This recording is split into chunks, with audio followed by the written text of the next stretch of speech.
Om Swastiastu. Perkenalkan, nama saya Imade Boyke Wardana dengan NIM 22055311150. Saya dari kelas Pengetahuan Material Teknik E. Di sini saya akan mempresentasikan tentang heat treatment of carbon steel dan hardenability. Referensi saya ambil dari buku Science of Engineering Material volume kedua yang ditulis oleh Manas Chandra. Berikut daftar pembahasan yang ada di dalam presentasi saya. Yang pertama itu ada heat treatment of carbon steel, lalu yang terakhir ada hardenability. Baik, yang pertama, heat treatment of carbon steel. Heat treatment pada baja karbon. Perlakuan panas atau heat treatment mengacu pada kombinasi operasi pemanasan dan pendinginan yang diterapkan pada suatu material dalam keadaan padat dengan tujuan menghasilkan sifat yang diinginkan. Dari hal tersebut, nantinya akan menghasilkan perubahan sifat pada material akibat perubahan mikrostruktur yang dihasilkan melalui proses heat treatment. Pada heat treatment, terdapat 9 proses, yaitu 1. Ada austenitizing, lalu ada annealing, ada normalizing, ada spheroidizing, ada quenching, yang ke-6 ada tempering, yang ke-7 ada austempering, yang ke-8 ada martempering, dan ke-9 ada ausforming. Yang pertama, austenitizing. Bertujuan untuk mendapatkan struktur austenit yang homogen. Kesetimbangan kadar karbon austenit akan bertambah dengan naiknya suhu austenisasi. Hal ini juga dipengaruhi karakteristik isotermalnya. Bila kandungan karbon meningkat, maka temperatur pada martenit start menjadi rendah. Selain meningkatnya kandungan karbon, jumlah grafit juga akan meningkat sehingga membentuk senyawa karbida yang semakin banyak. Lalu yang kedua ada annealing.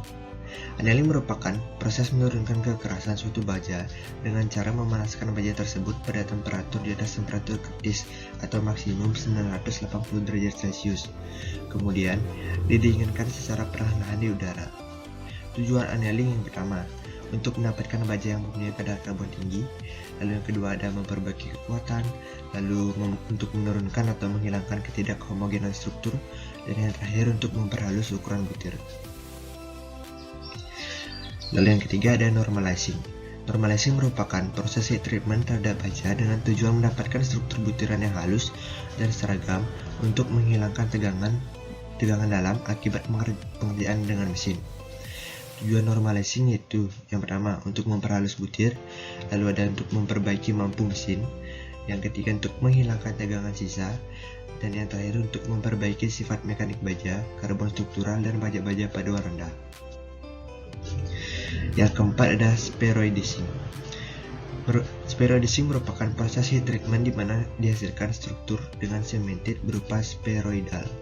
Proses ini bertujuan untuk menambah ketangguhan atau toughness baja yang mempunyai sifat ketas.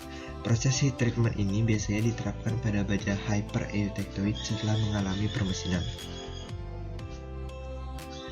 Yang kelima ada quenching.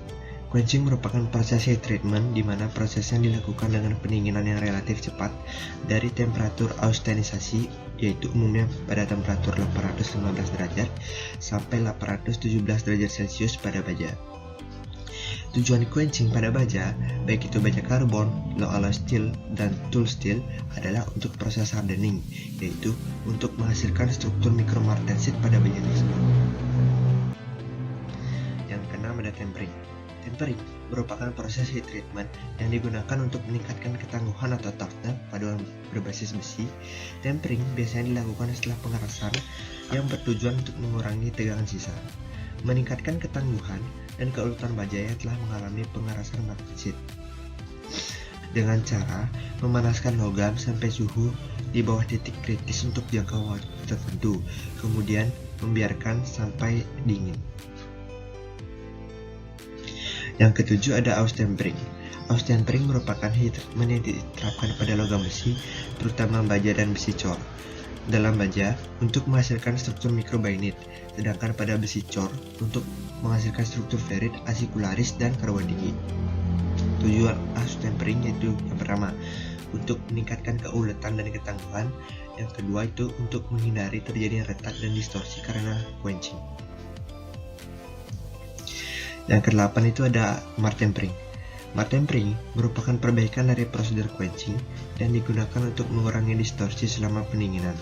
Pada proses pendinginan, baja di-quenching hingga sedikit di atas garis martensi start, lalu ditahan hingga suhu pada inti sama dengan suhu pada permukaan. Kemudian didinginkan dalam suhu kamar. Lalu yang terakhir itu ada house forming. House forming adalah proses heat treatment dengan suhu rendah dan tinggi. Juga merupakan metode yang digunakan untuk meningkatkan kekerasan dan ketangguhan paduan dengan temper, pendinginan cepat, deformasi, dan pendinginan secara bersamaan untuk mengubah bentuk dan memperbaiki struktur mikro. Berikut ada rangkuman-rangkuman dari proses heat treatment. Untuk austenitizing, prosedurnya yaitu pemanasan ke kisaran gamma stabil dengan hasil gamma dengan struktur FCC. Lalu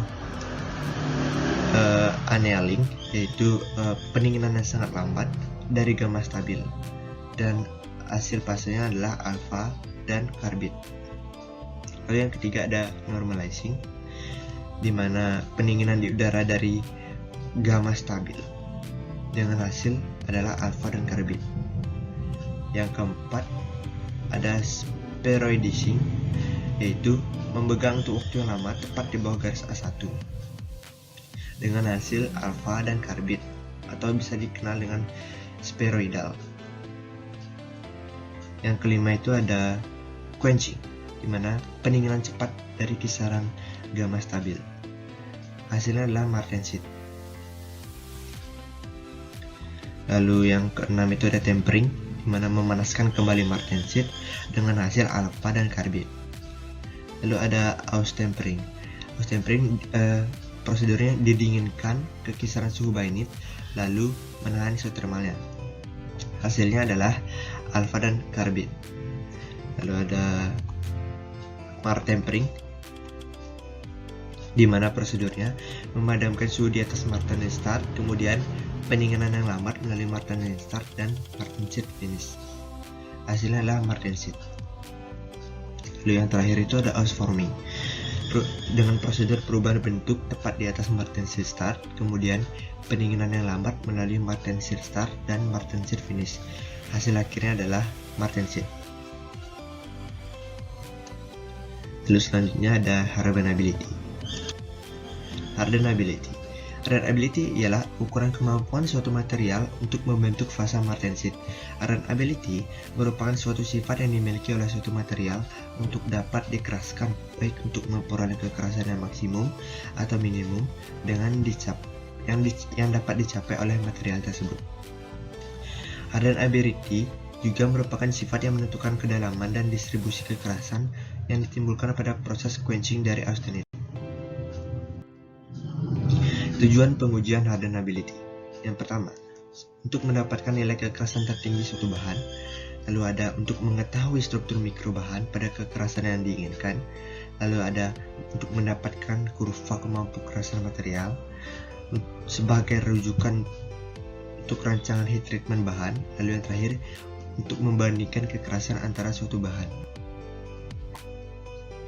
Selanjutnya ada pengujian Jomini. Salah satu metode pengujian hardenability yaitu Jomini test. Pengetesan dilakukan dengan cara benda uji dipanaskan pada suhu yang ditentukan, kemudian didinginkan dengan menyemprotkan air pada salah satu ujungnya. Setelah pengujian dengan alat uji Jomini, kemudian diukur kekerasannya dengan menggunakan alat uji kekerasan. Pengujian Jomini dilakukan berdasarkan ASTM A255.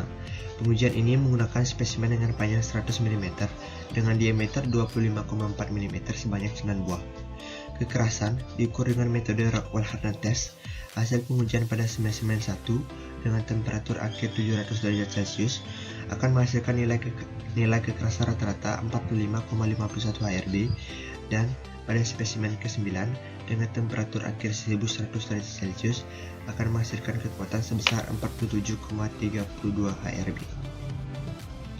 Baik, sekian dari presentasi yang dapat saya sampaikan. Mohon maaf jika ada kesalahan kata. Akhir kata saya ucapkan terima kasih dan Om Santi Santi Santi Om.